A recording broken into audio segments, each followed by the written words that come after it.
What do you remember about that match? I mean, about the first time we were thrown in that environment? Well, it was my first Old Firm game, and like Macca, he's growing up as a Celtic fan. I'm a Rangers man, and I always remember Graham Souness's team talk. He just named 11, starting 11. It was all British players. 6 were England internationals, and on the bench was David Cooper and Souness. So the quality that you had in the group, I don't know if Celtic had many foreigners in that. It was mainly British players. British players, come on, I don't know, was it Darius Dubček or was it Rogan? I think they probably came in after that, I would say, because this was 89 that game, so that was effectively the Celtic centenary season. Darius Dubček thought Anton Rogan's name was for fuck's sake, Anton. He's not his name. So he's that. Anyway, Darius. Well, we were thankful for Anton that day anyway, you know. Good get up and down the wing, Anton. But we managed to, it knocked us flat, Macca scoring. But we managed to get back into the game. You're McCoys and that. You had six Englishmen that were starters for England's national team. Another 5 were Scottish internationals, apart from me. You know, so you had that drive about. But Celtic had Roy Aitken, Paul McStay, Sam Burns, Packy Bonner, Macca. I don't know, did Big Nally play up front with you that day? No.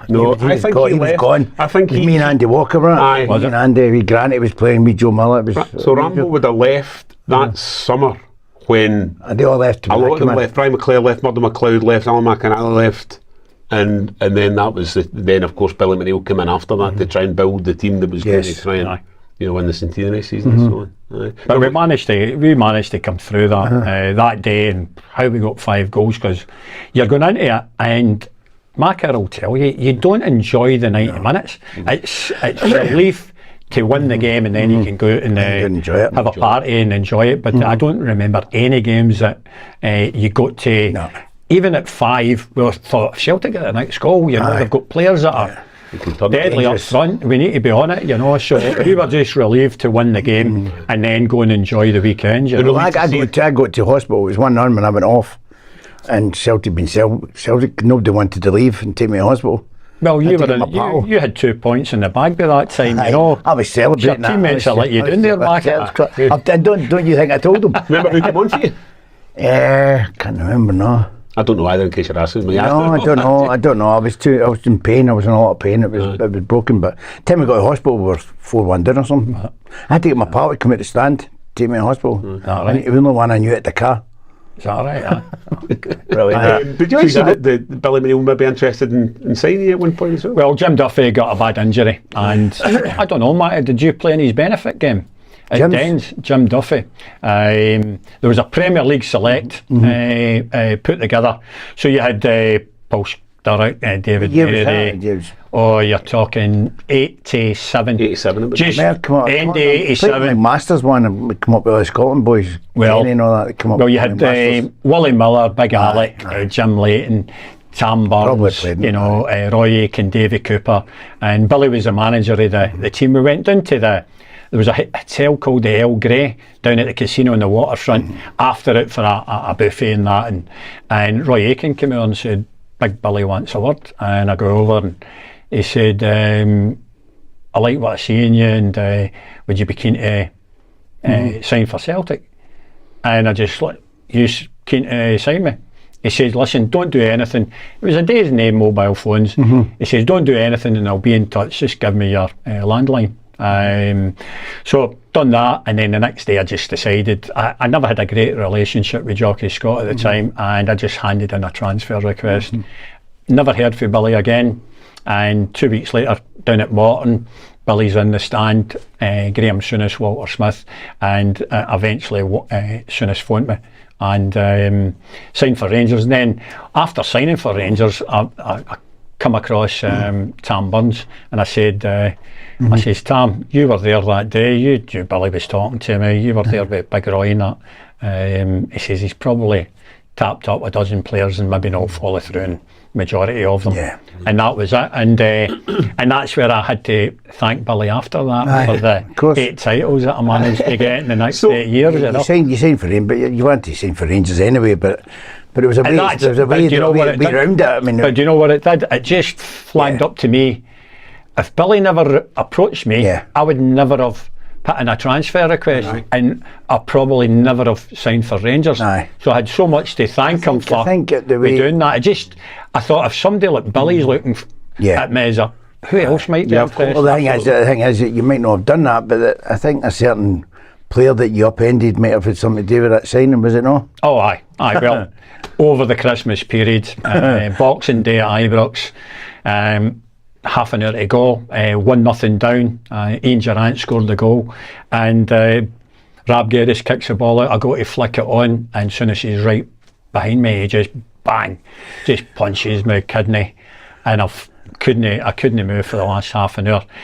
10 days later, into January, just before I sign, 4-0 down. Terry Butcher puts a 30-yarder tap corner, and it just, I've lost the rag. Red hair, steam coming out the lugs, and I just remembered that bastard has went and done me at Ibrox, right, and I just lost it, and I just halved him in two, and he's done, and I'm out of him, and Butcher and Roberts grabbed me by the throat. I know that feeling. And they're ready to punch my head off, and as soon as jumps up and says, leave him, phones me the next day, he says, listen, see if you're willing to do that to me, then I'd rather you on my side. So 10 days, he phoned me 3 or 4 times a day, and he just, I says, listen, just tell me when I can come down. I wasn't allowed to say to Dundee because I had to, Rangers had Steaua Bucharest in the quarter-final of the European Cup. Hadji, Feather was sensational, and I had to sign by a certain Friday. So like guys like Mark Walters and Jan Bartram can all, if they got through that, could play in the semi-final. So we had to hit that, and he says, just tell them you're no fit to play against Dundee United on the Saturday. And I went in, the physio, Eric Ferguson, that you would have had maybe with Scotland, and Fergie was great, and I says, listen, you need to tell the manager I'm not available for Saturday, and then hopefully get the deal through, and that's what we did. And if I get back to Big Billy, that I got to know really well, I stayed in Newton Mearns, he was there, and I have to thank him for just flagging that to give the opportunity to play. You told us a funny story as well. You enjoyed a goal against Rangers when you played for Dundee. And one or two. And your family in the crowd watching you as well. Well, I know it, so that is a story. Well, the hat trick I got, and Jock Wallace was the manager, Coyce is up front with Bobby Williamson, you've got Davy Cooper, Ted McMahon, Nicky Walker's the goalkeeper. And the Friday night, we never had mobile phones back then, Frank, so I phoned my dad, you come to the game tomorrow? Aye. And my dad and my brother, big Rangers men, they're supportive of me, but when it's Rangers, they want Rangers to win. He said, get us 2 tickets, but no one with the Dundee fans in the Rangers end with the 5,000 bears. I went, right. So the game goes, I score the first goal. I'll cut a long story short. And the 5,000 are singing, you dirty blah blah blah, because of the red hair. And I'm gutted, I'm going back, I was like, I can't believe that. And then Coyce scores an equaliser, and it's Super Ali. So I get a free kick on half time, bend it round the wall, and Nicky Walker fumbles it down his back into the net, and it's 2-1 to Dundee. We're down to 10 men because Tosh McKinley's been sent off for punching Ted McMahon. For 80 minutes we were 10 men, so I'm coming off, and the 5,000 are singing, you dirty and I get in the dressing room, and Archie knocks the manager, and he gets up and he walks out as he went, get your fucking head up, get out there and win this for Dundee. You're a Dundee player, not a Rangers fan today. And I thought I better give myself a shake. And just then Tosh McKinley, that's been in majority of the half, walks out and he says, come on Bomber, don't worry about it. He says, they bees, they bastards say that to me all the time. I says, the wee difference is you are one of them. And we go out the second half, Coyce drills one, tap corner for 30 yards, Super Ali again, and I win a penalty kick. Jim Duffy's a penalty taker, and he gives me the ball, he says, go and get your hat trick and catch Big Jock's eye. Convert it, fans are singing the same, I've got the ball, I'm in the car coming back down the road, and I'm thinking, my dad and my brother have gone mental, and I get to the house, and they're watching Bruce Forsyth's Generation game with my ball. They don't even greet me at the door. It's probably the biggest moment in my football career. They didn't say nice to see you next. And I walk in, And they don't even turn round to look. And I said, Daddy, you get the tickets? My brother turns round and says, aye, we got the tickets. I said, Daddy, hear what the 5,000 Bears were singing about your boy? He's a da-da-da. And my dad says, aye, it's me and your fucking brother that started it. Honest to God.